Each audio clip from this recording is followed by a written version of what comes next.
Standard 8, Subject Social Science, Chapter number 9, The Freedom Movement of 1857 CE, Part 4.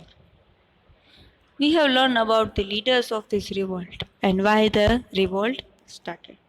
We also learned in previous part that the revolt ended in an year. But what are the reasons after the failure of this revolt? Let's see the reasons for it.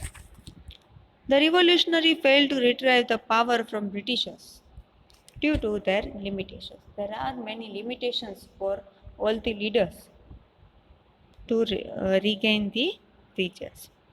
The first was rebel-led coordination. There was no coordinations between the leaders of different regions as how they wanted to work together.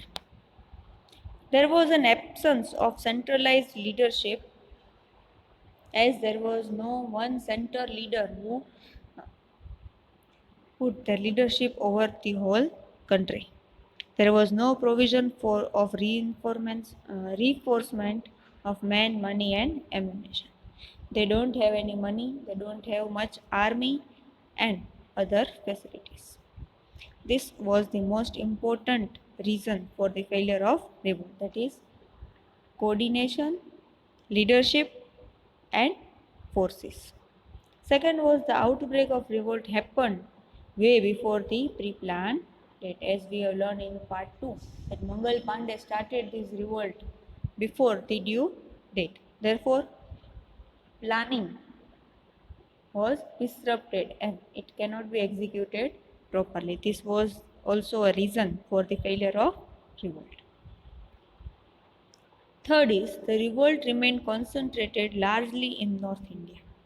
Many social reformers refrained directly or indirectly from joining the revolt. This proves that intellectual class did not support the revolt. Some of the Indians were not supporting this revolt. Therefore, this cannot be done properly and executed properly. Fourth is India is a country known for its regional diversity. Yes, in languages, food habits, dressing, etc. Before the British rule, the people were ruled by regional dynasties, that means king of different states. As a result, the sentiments of nationalism belonging to India as one nation had not developed either in people or in their leaders. As there was no one country but different states, and different states were ruled by different king. Therefore, there was no nationalism in the state. Many leaders either sided with the British or remained passive at the time of revolt, as they thought that if the revolt becomes the success and it becomes the one nation, then their kingdom will be dis- discreted and merged into the country. Therefore, they were not giving active support in the revolt. Fifth were the Sikh and Gurkhas fought by side of the British, which proved to be major disadvantage for the rebels. Sikhs and Gurkhas were fought from the side of the Britishers. Britishers had a superior army, weapons, and military commanders compared to the rebels. Therefore, they revolt failed as there were no army, no proper training, and no proper coordination, and no much weapons. Whereas Britishers have their weapons and army and commander who can give them proper planning. All the leaders were fighting for regaining their power or territories lost to the British. They were not fighting for the freedom of their nation. As we have seen in part 2 and 3, that all the leaders were kings and queens of their uh, state. Therefore, they were just joining this revolt only for regaining their territories back, not for the whole country or for the whole common people. Therefore, the revolt lacks much coordination and nationalism, and it was become a great failure. These are the 7 reasons for the failure of this revolt, which is very important to be remembered. Now let's see what was the effect and consequences. Consequences means the result or the effect of this failure of this revolt on the people of India. The revolt was not successful.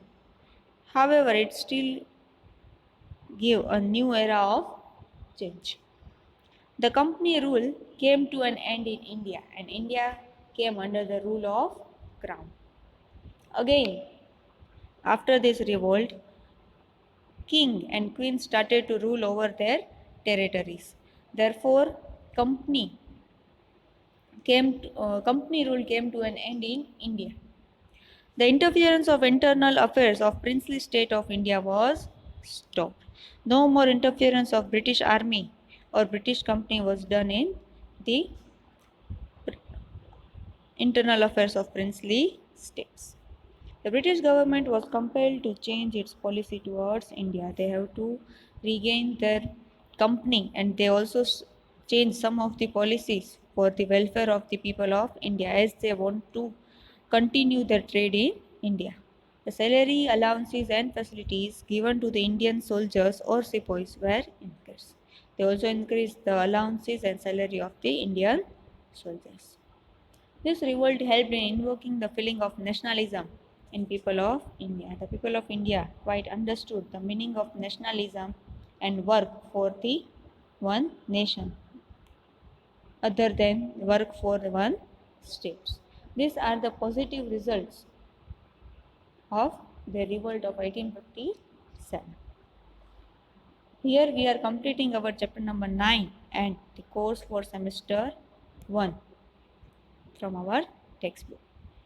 You have to complete this chapter in your workbook after reading the whole chapter and understanding it.